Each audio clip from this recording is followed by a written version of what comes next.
법률가의 이야기 성속투쟁. 명예로운 직책을 갖고 있고 수많은 병사들을 거느린 로마의 교황은 독일 왕 하인리 4세와 분쟁을 벌였습니다. 그 내용은 다음과 같습니다. 고위 성직을 무상으로 제공하는 게 아니라 돈을 받고 팔고 그것도 부적절한 사람들에게 제공하는 일이 종종 있다며 교황이 하인리 4세를 비난했습니다. 이에 맞서 하인리 4세는 황제인 자신의 승인을 구하지도 않고 사도좌를 차지한 찬탈자라며 교황을 비난했습니다. 여기에 더해 그는 교황이 스스로 물러나지 않으면 불명예스럽게 쫓아내겠다고 협박했습니다. 왕이 사절들을 보내 이러한 협박 내용을 전하자 교황은 즉시 사절들에게 분노를 쏟아부었습니다. 그들을 때리고 머리카락을 자르고 수염을 밀어버렸습니다. 그러고는 교양인이라고 믿기 힘들 정도로 욕설을 퍼부은 후에 쫓아냈습니다. 중세의 시작에 선 등불 보이티우스. 타바드인에서 제일 먼저 이야기를 꺼낸 사람은 법률가였다. 그는 해박한 지식을 가진 변호사로서 당대에 얽힌 사건들에 대해 하나하나 매듭풀듯 설명해 줄 수 있었다. 최고의 변호사가 있었다. 그는 차분하고 현명한 사람이었다. 또 능력이 매우 뛰어나고 신중하여 깊은 존경을 받았다. 세상 어디에도 그보다 바쁜 사람은 없었다. 그는 정보강 윌리엄 이후에 있었던 모든 법정 재판과 판례를 잘 알고 있었으며 법률 서류를 쓰고 작성하는 재주가 뛰어났다. 그는 모든 법조문을 훤히 꿰고 있었다. 중세는 수많은 판례, 조항, 조약, 칙령과 같은 법률의 연속으로 이루어져 있다. 그러므로 중세를 대표하는 신성 로마 제국과 카노사의 굴욕과 같은 사건이 왜 어떻게 발생했는지에 대해 법률 전문가는 적절한 설명을 해줄 수 있었다. 앞페이지에서 안나 꼼니니 공주가 기록한 것처럼 카노사의 굴욕 사건이나 신성 로마 제국의 사건을 이해하는 핵심에는 인간의 탐욕이 도사리고 있다. 탐심을 간과한다면 결코 이 사건들의 실체를 볼 수 없다. 안나 콤니니는 엄연한 로마 제국의 공주였지만 역사에서는 그녀를 동로마 혹은 비잔틴 제국의 공주라고 부른다. 476년에 소로마 제국이 붕괴한 이후 서유럽에서는 고대 그리스 로마 문명을 동경해 왔다. 중세 후반에 나타난 르네상스라는 표현은 재생 또는 부활을 의미하는데 이는 고대 그리스 로마 문명의 재생을 의미하는 것이다. 르네상스는 그 시대의 문명을 재생하겠다는 모토를 가진 운동이다. 즉 유럽인들의 생각 속에는 헬레니즘 사상이 깊게 뿌리박혀 있었다. 로마는 주전 753년부터 지속되어 주후 313년에 콘스탄티누스 황제가 기독교를 공인하기까지 무려 1000년간 존재해왔다. 이미 콘스탄티누스 직전까지도 4명의 황제가 제국을 분할해서 통치해야 할 정도로 로마는 넓은 영토를 가지고 있었다. 그런데 330년에 콘스탄티누스 황제는 수도를 로마에서 콘스탄티노플로 옮기게 된다. 비록 제국의 무게중심이 서방에서 동방으로 옮겨졌지만 로마 교회가 교회의 중심마저 동방에 넘겨준 것은 아니었다. 동방 교회는 콘스탄티노플 천도와 함께 자신들의 수익권을 주장했으나 로마 교회는 바울과 베드로의 전통 위에 세워진 정통성을 양보할 리 없었다. 이것이 동방 교회와 서방 교회의 갈등이었다. 동방 교회는 스스로를 정통이라는 의미로 정교회, orthodox라고 선언했던 반면 로마 교회는 자신들이 보편성을 갖고 있다는 의미로 catholic 교회라고 불렀다. 이런 명분에 대한 싸움은 중세에도 지속되었다. 신성한 도시 로마는 광대한 제국을 스스로 지키기보다 용병들의 손에 맡기게 되었다. 제국의 방비가 허술해져 가면서 주후 410년에는 소고트족의 알라리크에게 무참히 짓밟히기도 했다. 거룩한 로마가 이교도에게 짓밟히게 되자 종교인들은 이 현상에 대해 의문을 품었다. 하나님이 살아계시다면 왜 이런 부당한 일이 일어나는가? 이에 대해 신국론을 저술한 아우구스티누스는 당대의 문제들을 규명했고, 그가 대표하는 교부 철학은 중세를 지탱하는 사상이 되었다. 그럼에도 제국의 방어를 맡았던 게르만족 출신 용병 대장 오도아케르는 오히려 476년에 소로마를 멸망시키고 말았다. 하지만 소로마의 몰락은 로마 제국 전체의 멸망이 아니라 제국의 서부에 국한된 것일 뿐이며, 콘스탄티노플을 중심으로 한 로마 제국은 여전히 건재했다. 서로마의 중심 지역인 이탈리아 반도에서는 489년에 동고트족의 테오도리크가 오도아케르를 죽이고 서로마 제국의 회복을 도모했다. 이와 동시에 496년에는 프랑스 지역을 중심으로 클로비스가 기독교로 개종하고 교황에게 세례를 받으면서 프랑크 왕국을 세우게 된다. 서로마의 멸망과 함께 시작된 중세는 클로비스가 세운 프랑크 왕국과 테오도리크가 통치한 소로마로 시작되었다. 당시 테오도리크는 콘스탄티노플과 프랑크 왕국의 견제를 받는 가운데 라벤나를 중심으로 이탈리아 반도를 통치하고 있었다. 이 무렵에 로마의 명문가에서 태어난 보이티우스는 아우구스티누스의 교부 철학을 계승해서 중세 사상의 토대를 닦은 매우 중요한 인물이다. 그는 테오도리크의 신임을 얻어 왕의 비서실장 자리까지 올랐는데 불의와 부패에 타협하지 않는 강직한 성품이었다. 이로 인해 많은 정적들로부터 미움을 받았다. 523년에 정적들 중 하나인 키프리아누스는 알비누스가 콘스탄티노플과 내통해서 왕을 모욕한다고 모함을 했다. 이에 보이티우스는 자신의 양심을 걸고 그의 결백을 주장했다. 이로 인해 보이티우스는 동로마와 결탁했다는 누명을 쓰고 결국 처형을 당하게 되었다. 죽음을 앞두고 가택연금을 당하던 암흑의 시간에 그는 중세인들의 뇌리에 스며든 역작 철학의 위안을 썼다. 강자가 약자의 돈을 강탈해 가는 일이 매일같이 비일비재하게 일어나고 있는데 어떻게 내가 그것을 인정하지 않을 수 있겠느냐. 법정의 모든 소송은 무력이나 사기에 의해 자신의 의지와는 달리 강제로 빼앗긴 돈을 되찾고자 하는 것이 아니면 무엇이겠느냐. 세상은 강자가 약자를 짓밟고 참과 거짓을 가려야 할 법정은 권력자들의 요구를 반영한 불의의 무대가 되었다. 동서고금을 막론하고 무전유죄, 유전무죄가 세상이 이치인 셈이다. 불의가 만연한 세상에서 성경을 근거로 현실적이면서 철학적인 해답을 모색한 책이 바로 보이티우스의 철학의 위안이다. 정적들의 모함으로 인해 처형을 앞둔 절망적인 순간에도 보이티우스는 철학적 문제를 규명한 저서를 남겼다. 그에게 철학이란 진리를 규명해주는 원리이자 그것을 표현하는 학문이었다. 아우구스티누스나 보이티우스 같은 교부 철학자들에게 기독교는 이성을 바탕으로 세상과 소통할 수 있는 종교였다. 그들에게 신앙이 이성으로 설명되지 않았다면 교부 철학은 중세의 문을 열 수 없었다. 다시 말해 중세를 지탱한 철학자들에게 종교는 이성적이고 상식적인 것이지 결코 말로 설명할 수 없는 미신적인 것이 아니었다. 그것을 상실하는 순간 종교는 광신이나 맹신으로 전락하는 것이다. 보이티우스는 실존적인 문제에 이성적으로 답변을 시도한다. 세상이 왜 악한가? 그것은 이 세상이 탐욕과 악에 물들어 있기 때문이다. 중세의 시작점에 있던 보이티우스가 중세인들에게 당부하는 것은 겸손과 희망, 그리고 올바른 정신이었다. 그러므로 너희는 악을 멀리하고 미덕을 기르며 바른 희망을 품고서 너희 정신을 들어올려 저 높은 곳을 바라보고 겸손하게 간구를 드리라.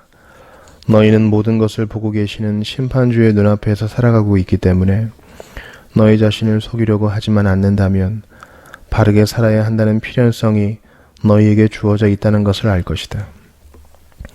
보이티우스가 세상을 떠나면서 남긴 메시지를 마음에 새겨야 한다.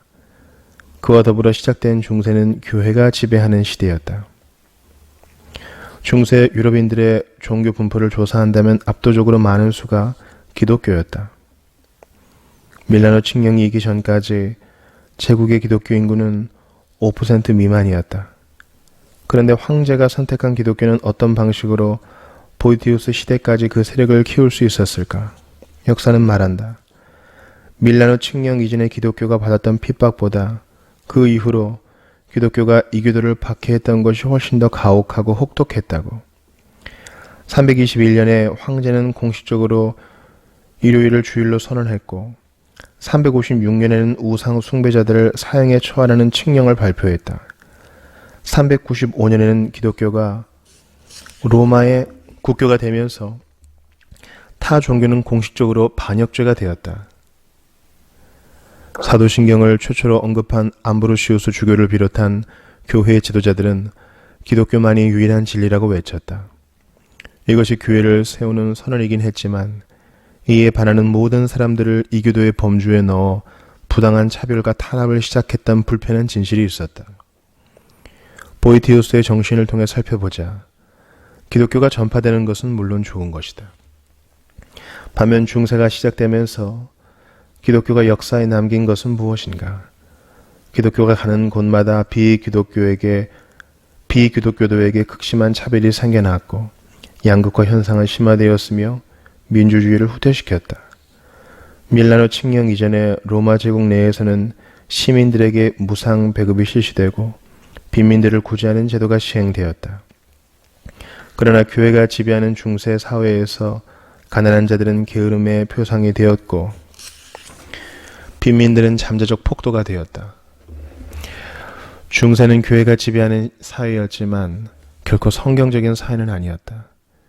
교회의 순교자들보다 훨씬 많은 사람들이 교회에 의해 처형되고 사라졌던 것은 역사의 증언이다. 중세를 살펴보면서 현재와 대화해야 할 화두는 무엇일까?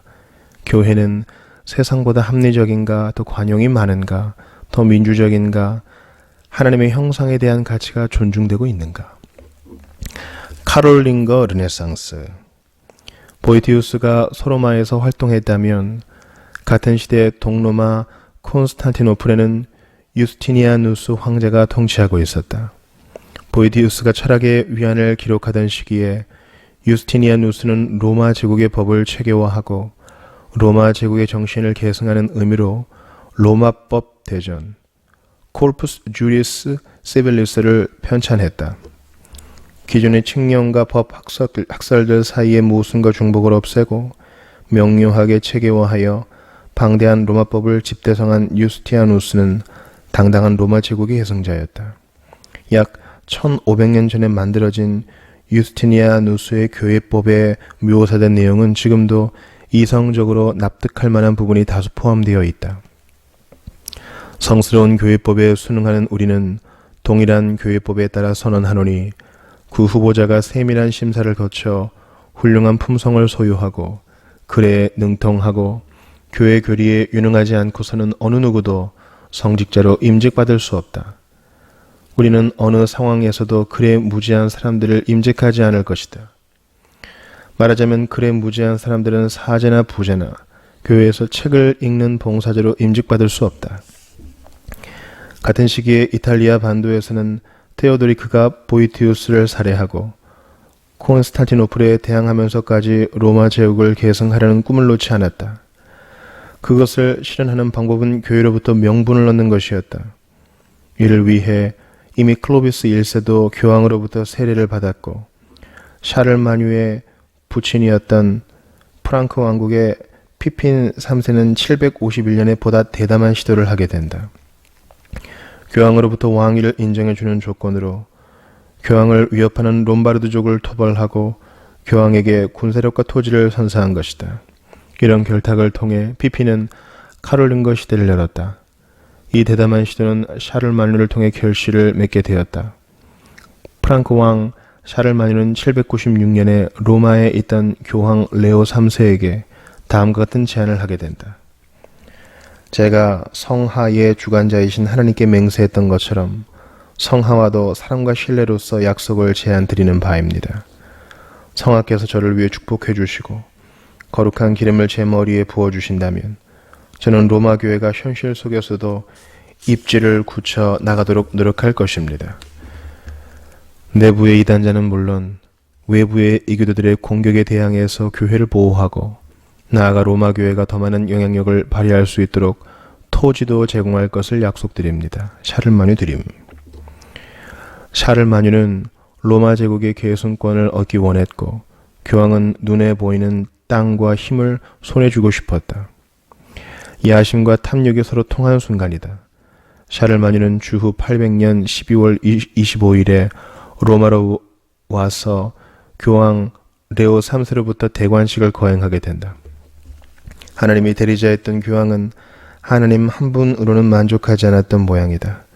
샤를마뉴의 임직식에서 신의 이름을 빌어 마음에도 없는 거나한 축사를 해준 대가로 두둑한 사례 봉투를 받았으니 말이다. 나의 왕이여, 당신은 당신의 왕 하나님의 대리자임을 항상 기억하시오. 우리의 주 예수 그리스도는 그리스도인들의 통치자로서 당신을 세웠습니다. 그러므로 그 능력은 교황이나 콘스탄티노플의 황제보다 탁월하고 그 지혜도 더욱 뛰어나며 당신은 통치의 위엄에 있어서 훨씬 더 장엄합니다. 그리스도의 모든 교회의 안전은 오직 당신에게 달려 있습니다. 교황은 과연 누구의 대리인이었을까? 신인가 권력인가? 샤를마뉴의 대관식 소식은 콘스탄티노플을 적잖이 당황하게 했을 것이다. 도대체 누가 누구의 대리자란 말인가? 교황 레오 3세의 손으로 순식간에 로마 제국은 동로마 혹은 비잔틴 제국이 되었다. 동시에 교황은 영적 숭고함을 희생한 대가로 가시적인 권력을 손에 넣게 되었다. 권력을 손에 쥔 종교는 반드시 타락의 길을 걷는다는 것은 역사가 증명하는 바다. 샤를마뉴는 대관식을 겪으면서 경험했던 교황의 탐욕과 당대 성직자들의 부패를 결코 망각하지 않았다. 그가 황제로 추대되면서 마침내 로마 제국의 정통성을 탈환했고 서유럽을 그리스 로마의 계승제로 만들었다. 샤를마뉴는 문화를 장려하고 유럽 곳곳에 수도원을 보급했다. 그는 유럽의 문화와 종교적 기틀을 확립했고 도량형을 통일했으며 화폐 단위를 체계화하여 유럽의 아버지라 불리게 되었다. 또한 이런 문화적 결실을 거둔 것으로 인해 이 시기를 카롤링거 르네상스라고 부른다. 그는 문화적 변혁 이면에 성직자들의 수준 향상도 도모했다. 샤를마뉴는 성직자들에게 하나님의 은혜를 얻도록 할 것, 하나님에게 약속한 신앙을 지킬 것, 어느 사람이 부당하게 대우를 받았다는 불평을 토로하면 매사에 이런 문제를 성실히 살펴볼 것, 하나님을 두려워하는 마음으로 하나님의 거룩한 교회와 가난한 자들과 과부와 고아들과 모든 사람들에게 정의를 베풀 것을 명했다. 누구도 하나님의 거룩한 교회와 과부와 고아들과 외인들에게 폭력을 행하거나 해를 입혀서는 안 될 것이다. 왜냐하면 하나님과 그의 성인들을 따라 황제는 그런 이들의 특별한 보호자이기 때문이다. 주교와 사제는 정경에 따라 살고 다른 이들도 그와 동일하게 살도록 가르쳐야 한다. 샤를마뉴는 이런 문화 정책을 위해 당대 최고의 학자였던 요크의 엘퀸을 초대했다. 엘퀸이 무엇보다도 강조했던 부분은 성직자들의 도덕적, 지적 수준을 회복하는 것이었고 성직 매매와 세습과 같은 인습을 억제하는 것이었다. 당시 성직자의 자격은 심각할 정도로 형편없는 수준이었다. 성직자들이 성경을 제대로 알 턱이 없었고 인격적, 학문적 자격 없이 성직에 올랐다. 시간의 간격은 있겠지만 제프리 초서가 기록했던 성직자들의 모습은 아래와 같다. 뻔뻔스런 사탕 발림과 거짓말로 사제와 가난한 백성을 속였다.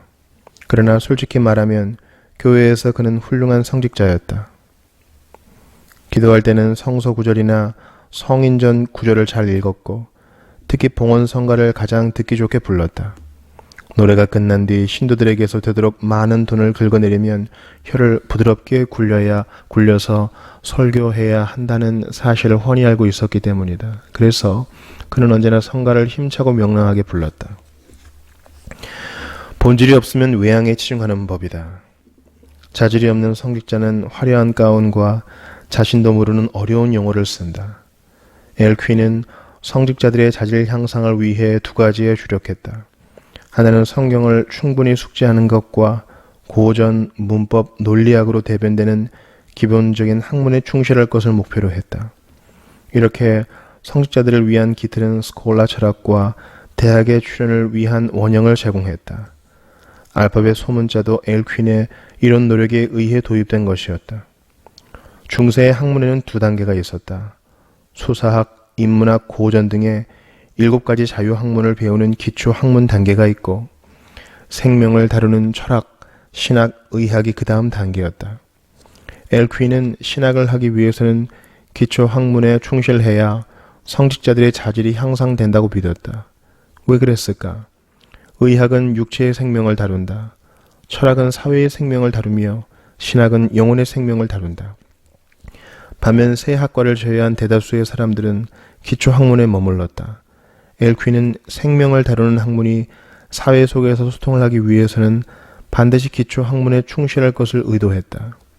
그렇다면 성직자들에게 이런 방식으로 신학을 강조한 것은 신학적 지식을 섭렵하는 것을 넘어서서 생명에 대한 사회적 공감으로서 소통을 강조한 차원으로 이해할 수 있다. 즉, 신학을 설교라는 형태로 표출하는 수단으로서의 기초 학문에 충실해야 비로소 소통이 이루어진다는 소신이었다. 엘퀸의 이런 해안이 없었다면 설교는 성직자와 신도들에게 거대한 장벽이 되었을 것이다. 철학은 신학의 신여라는 표현도 이런 맥락에서 이해할 수 있다. 신학적 신비와 비밀은 성직자들에게만 독점되는 지식이 되어서는 안 된다. 신학이 이성으로 대변되는 철학으로 표현되어야 교회도 세상화되어야 할 수 있다. 이처럼 엘퀸이 뿌린 씨앗이 열매가 되어 나타난 인물이 바로 중세 철학자이자 신학자였던 에리우게나였다. 그는 어느 누구도 철학이 아니면 천국에 들어서지 못한다라고 했다. 그의 말을 왜곡한다면 에리우게나는 이단이 될 수도 있다. 물론 실제로 그랬다. 그러나 그가 이렇게 말한 진심은 우리가 철학자가 되어야 천국에 간다는 말이 아니다. 천국의 거룩한 계시는 이성과 언어로 표현될 수 있고 마땅히 그래야 한다는 의미다. 이성과 설득이 상실된 신학은 맹신이나 광신일 뿐이다. 또한 설득되지 않는 설교는 폭력의 다른 얼굴이기도 하다. 에리우게나의 또 다른 표현에 귀를 기울여보자.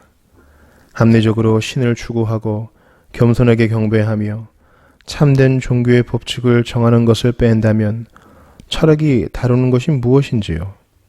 참된 철학은 참된 종교이며 다른 말로 참된 종교는 참된 철학입니다.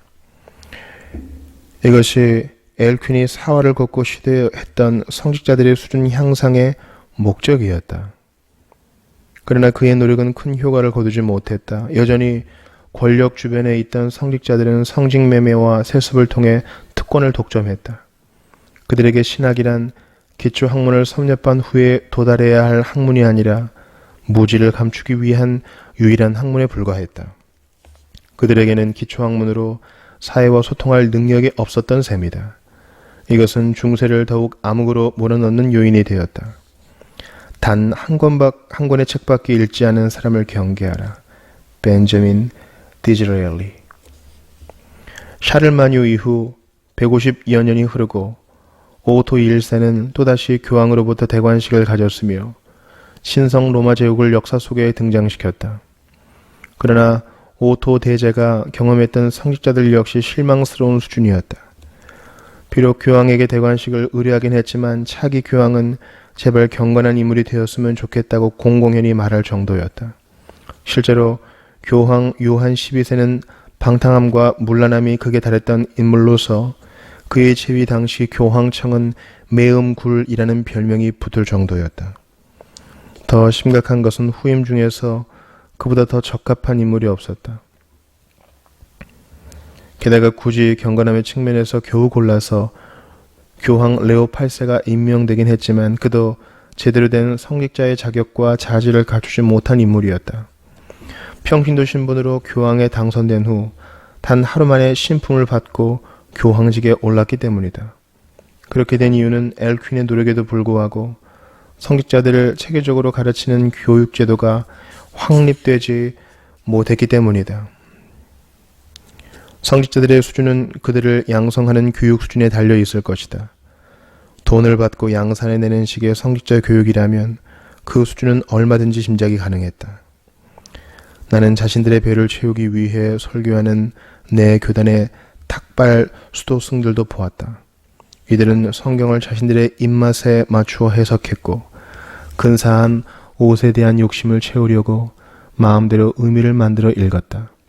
많은 탁발승들은 자신이 원하는 옷을 입었는데 그들의 수입과 옷 가격이 꼭 맞아떨어졌기 때문이었다. 신성 로마 제국의 출현. 843년에 샤를마뉴의 아들들은 베르댕 조약을 체결하면서 프랑크 왕국을 분할했다. 이로써 프랑크 왕국은 오늘날의 프랑스, 독일, 이탈리아와 비슷한 형태로 분리되었다. 이어지는 870년에 메르센 조약을 통해 국경 문제도 매듭지었다. 이제 누가 로마의 정통성을 계승해 나갈 것인가? 962년에 독일의 오토 대제가 발빠르게 움직였다. 오토 대제는 교황 요한 12세에게 대관식을 요청했다. 어떤 거래가 오고 갔을까? 오토는 로마 황제라는 칭호를 얻었음에도 불구하고 이탈리아 반도 밖에서만 다스렸다. 반면 교황 요한 12세는 이탈리아에서 반란의 위기에 직면해 있었다. 교황과 황제의 가려운 부분들이 서로 논의되었다. 오토는 이탈리아 반도까지 통치권을 확대한 반면 교황에게 군사적 원조를 해주면서 교황의 땅을 확보해 주었다. 이런 타협의 결과로 탄생한 것이 바로 신성 로마 제국이다. 그러므로 이런 역사적 흐름을 잘 고려한다면 신성 로마 제국과 고대 로마 제국은 어떠한 관계도 없는 셈이다. 볼테르는 이를 한마디로 정리했다. 신성 로마 제국은 신성하지도 로마도 제국도 아니었다. 샤를마뉴와 오토가 교황과 결탁한 대관식의 민낯은 이렇다. 이렇게 손을 맞잡은 교황과 황제라면 그 사이에서 이익이 사라지면 갈등으로 대립하는 것은 시간 문제다. 결국 1077년에 발생한 카노사의 굴욕 사건이나 1170년에 토머스 베켓 살해 사건 역시 이런 결탁과 갈등에서 이해해야 한다. 중세인들에게 있어서 교황은 황제에게 기름을 부어준 인물이 되었다. 그렇다면 중세의 성직자들은 누가 임명하며 누구의 관할을 받는가? 교황인가 황제인가? 이제 그 갈등 속으로 들어가 볼 차례다. 어떤 성직자들은 귀족과 그 부인의 집에서 시중을 들고 영주의 재판소에서 판결을 하는 등 집사 임무를 수행했다. 미사, 아침기도, 성무 일도와 같은 종교적 의무를 신앙심 없이 행한 것이다. 마지막 심판의 날이 오면 재판장에 앉은 그리스도께서 그들 모두에게 무거운 판결을 내리실까 두렵다. 카노사에서의 대화. 이탈리아 북부 산골에 카노사라는 작은 마을이 있다. 이곳에서 하이니의 사제는 눈밭에서 3일간 참회를 했다. 대신성 로마 제국의 황제가 왜 교황에게 이런 굴욕을 당해야 했을까? 권력의 시녀가 된 교회는 두 부류의 반응으로 나타났다. 하나는 권력을 유지하기 위해 성직매매와 세습이라는 방법으로 권력을 독점하려는 시도였다. 다른 하나는 교회를 회복하려는 개혁운동이나 수도원 갱신운동으로 나타났다. 수도원 운동이 제도권 밖으로 나가려는 움직임이었다면 교회 개혁은 제도권 내부의 움직임이었다. 당시에는 교회 회복을 위한 다양한 개혁의 움직임들이 시도되었다. 아무도 성직이나 교회의 직분을 살 수 없다. 성직자가 관여했다면 거기에 맞는 속죄를 해야 한다. 아무도 장례식이나 성례식, 환자 방문 등으로 어떤 사례금도 요구할 수 없다. 성직자나 평신도는 고리대금업을 할 수 없다. 어느 누구도 가난한 자를 절도와 사기로 해쳐서는 안 된다. 그중 대표적인 것이 그레고리우스 7세의 개혁이다. 그레고리우스의 개혁은 세 가지로 요약된다. 첫째로 성직자들의 결혼 금지, 둘째로 성직의 매매 금지, 셋째로 세속 권력에 의한 성직 임명 반대였다. 그리고리우스가 보았을 때 성직자들의 타락은 성직자들의 결혼과 돈 때문에 생긴 것이었다. 나는 가난하고 평범한 집안 출신이지만 마침내 교황이 되었다. 그러나 내가 경험한 현실에서 성직 매매는 오직 부자들만이 교회의 고위직을 차지할 수 있도록 보장한 제도임에 틀림없다. 그렇게 성직에 오른 자들이 결혼을 할 경우 그들의 부와 권력을 고스란히 자녀들에게 물려주게 된다. 따라서 성직자들의 독신 제도를 강화하고 성직 매매를 금지하는 조항이야말로 교회를 개혁하는 첫 단계다. 반대로 신성 로마 제국의 황제였던 하인리 4세에게서 성직 임명권을 박탈하겠다는 교황의 의도는 앞서 헨리 2세와 토마스 베켓에서 보듯이 황제의 권력을 반으로 줄이겠다는 것이다. 봉건 제도의 최정점에 있는 황제가 성직자를 임명할 수 없다는 것은 치명적이었다. 그레고리우스 7세가 1075년에 위의 조항을 포함하는 교황령 27조를 발표했을 때 하인리 4세는 이듬해 1076년 1월 24일에 독일에서 보른스웨이를 소집해 제후들과 함께 교황의 폐위를 선언했다. 찬탈로 왕이 되지 않고 하나님의 거룩한 위임에 의해 왕이 된 나 하인리히는 교황이 아니라 거짓된 수도사인 힐데브란트에게 말하노라. 이것이 당신이 받을 만한 인사인 줄로 생각한다. 당신을 폐위하는 가장 분명한 사례를 들라 하면 당신은 주님으로부터 기름 부음 받은 성직자들을 감히 함부로 건드릴 뿐만 아니라 그들을 저주하고 학대했다. 당신은 모략을 통해서 불을 취하고 불을 통해 호의를 얻고 호의를 통해서 검의 힘을 얻고 검의 힘을 통해 교황의 자리를 얻고 교황의 자리를 통해서 교회를 이용했다. 성 베드로는 이렇게 말했다. 하나님을 두려워하며 왕을 존대하라. 그러나 당신은 하나님을 두려워하지 않고 하나님이 세우신 나를 공경하지도 않는다. 하나님의 은혜로 왕이 된 나 하인리히는 모든 주교들과 함께 당신을 폐위하노니 어서 그 자리에서 내려오라. 황제의 저항에 직면한 교황도 순순히 물러서지 않았다. 교황은 즉시 황제를 파문해버렸다. 파문이란 단순한 출교의 문제가 아니다. 하나님으로부터 모든 관계가 단절됨을 뜻한다. 파문의 효과는 연쇄적인 것이어서 파문을 당한 사람과 관계를 가진 모든 사람들 역시 파문의 대상이 될 수 있었다.